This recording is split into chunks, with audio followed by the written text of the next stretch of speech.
Vous recherchez une idée simple et originale pour embellir et aménager la chambre de votre enfant? Est-ce qu'on peut créer un coin lecture mignon et original avec pas grand-chose? C'est ce qu'on va voir ensemble.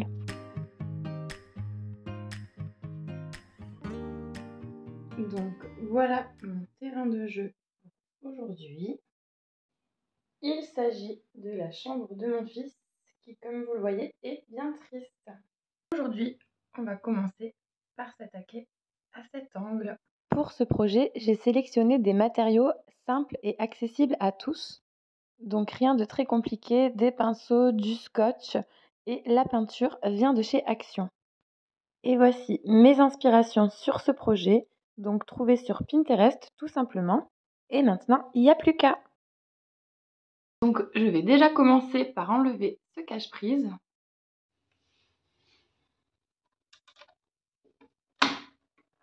J'ai même pas besoin de tournevis, donc c'est juste clipser.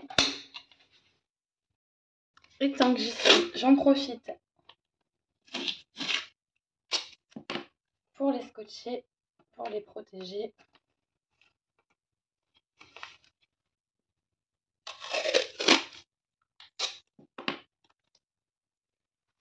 Et ce que je vais faire dans un premier temps avec un chiffon humide, je vais venir nettoyer les surfaces, histoire de peindre sur une surface bien propre.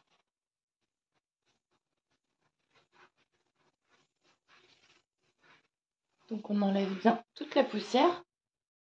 Donc et maintenant avec mon mètre, je vais mesurer la taille de mon arbre.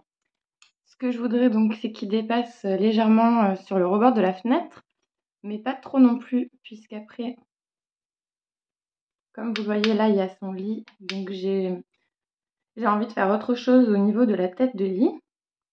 Donc on va reporter la distance d'ici à ici sur l'autre mur, donc pour avoir quelque chose d'à peu près symétrique, pas parfaitement symétrique puisque c'est un arbre, hein, donc avant d'arriver au lit, on a à peu près 1,50 m, donc ça sera la circonférence de notre arbre. Je fais une petite marque au crayon pour repérer et je reporte la même chose sur l'autre mur. Et donc là maintenant, je vais prendre mon petit trait au crayon comme repère et je vais à peu près, je vais pas scotcher toute la longueur, mais je vais mettre des petits morceaux de scotch tout le long pour délimiter mon espace.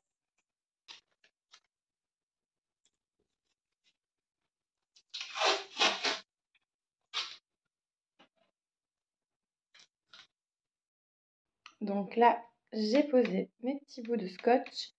Je vais maintenant déterminer la zone de mon tronc.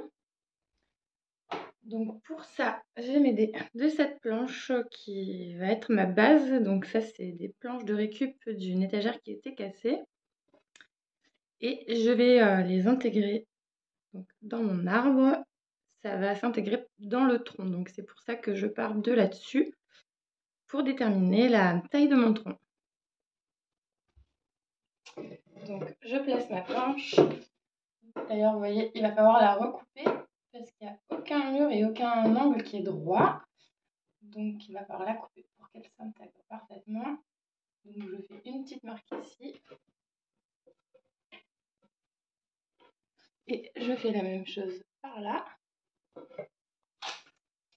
Je reprends mon scotch et comme tout à l'heure,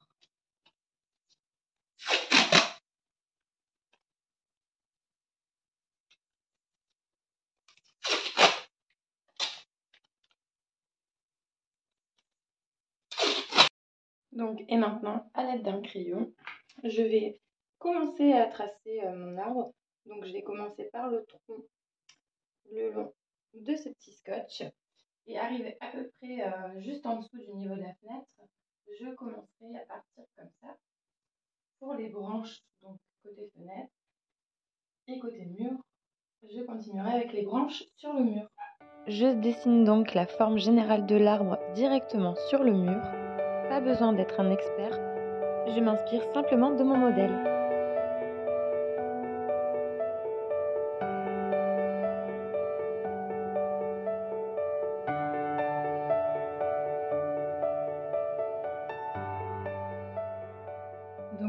vous voyez, j'ai tracé mon trait à peu près le long des scotch.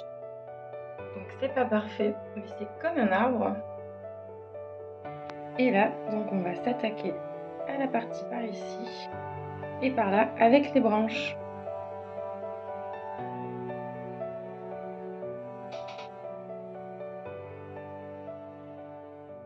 Donc là, vous n'allez pas y voir grand chose, mais mon arbre est tout tracé. Alors, j'ai tracé toutes les branches, hein. Pour les feuilles, je vous montrerai comment je vais procéder après. Alors maintenant que j'ai à peu près le résultat que je voulais, on va passer à la peinture. Donc je prépare ma peinture vite fait et on va essayer de faire 3 nuances différentes de marron. Donc il y en a un que je vais laisser tel quel et les deux autres je vais les foncer ou les éclaircir pour faire un effet bois. Si le mélange n'est pas parfaitement homogène, c'est pas très grave.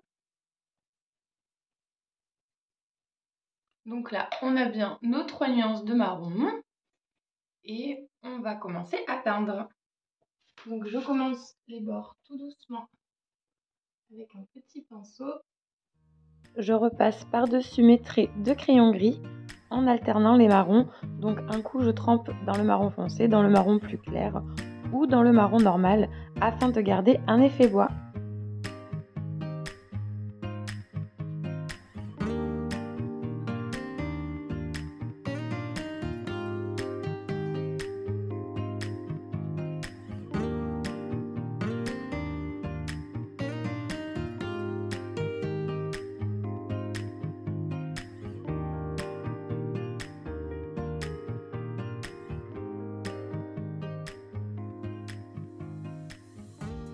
J'ai passé mon trait avec mon petit pinceau et je vais commencer à remplir cette partie du tronc avec un pinceau plus gros.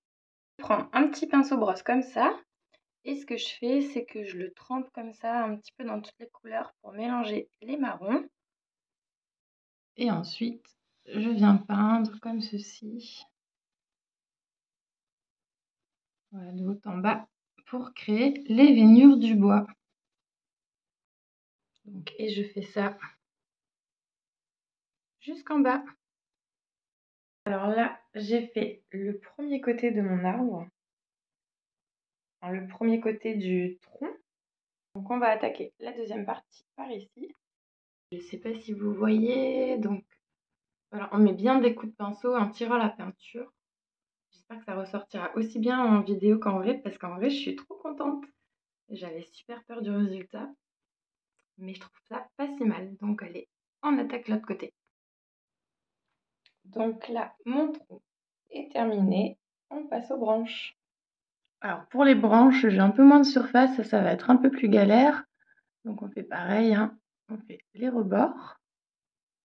Et entre là, cette fois, je vais me servir d'un pinceau rond comme ça, un petit peu plus petit. Donc et pareil, on brosse. Pour faire les veinures du bois.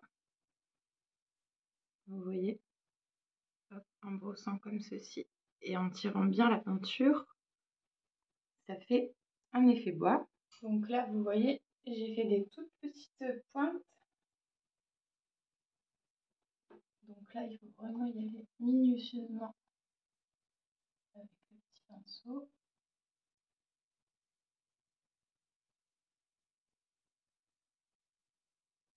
C'est la partie la plus longue.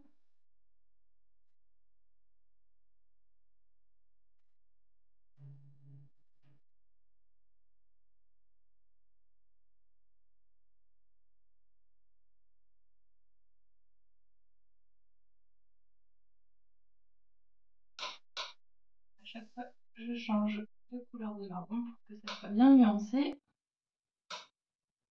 Et là, sur ces petites parties, je suis obligée de tout faire au petit pinceau et d'y aller à coup par coup. Et quelques instants plus tard, voici donc le résultat. Les branches sont terminées. Je ne sais pas si vous voyez bien à l'écran, mais on a bien les effets du bois, je suis assez contente de moi. Bon, pour l'instant, on en est à un arbre mort, il va falloir lui rajouter un petit peu de verdure.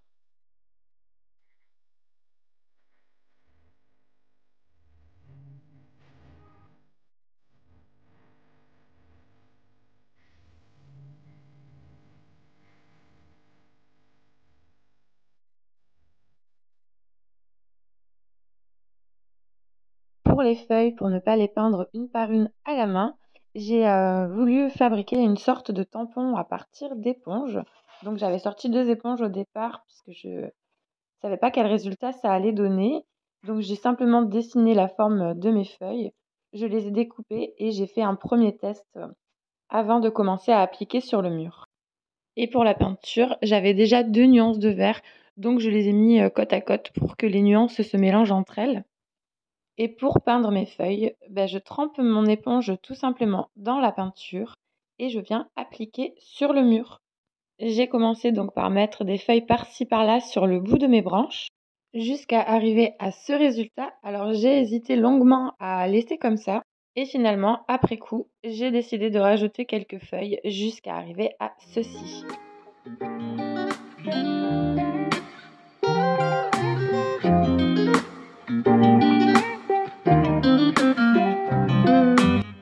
Pour les petites retouches, j'ai récupéré une chute de mon éponge en mousse.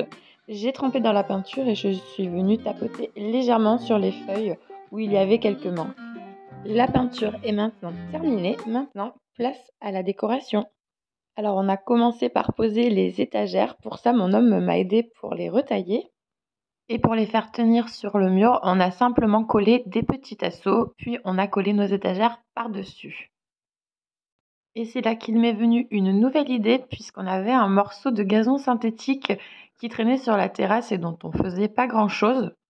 Du coup, j'ai voulu m'en servir pour l'ajouter à ma déco finale et je l'ai découpé un petit peu comme j'ai pu. J'avais en tête de découper les bords en sorte de demi-rond. Et après un bon nettoyage, on peut revenir à notre décoration.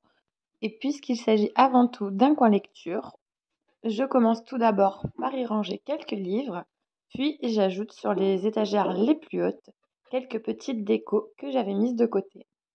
Je rajoute au sol le tapis que j'ai découpé précédemment et je complète par son petit fauteuil qui était jusqu'à maintenant dans le salon. Et voilà le résultat avec des choses que j'avais déjà et environ une dizaine d'euros de peinture achetée chez Action. Je lui ai créé un petit coin tout mignon et j'ai égayé un petit peu sa chambre. J'espère que cette vidéo vous aura plu. On se donne rendez-vous prochainement pour d'autres vidéos dans d'autres sujets. Et pour la chambre de mon fils, ce n'est pas terminé. Rendez-vous dans les prochains mois pour la suite de l'aménagement.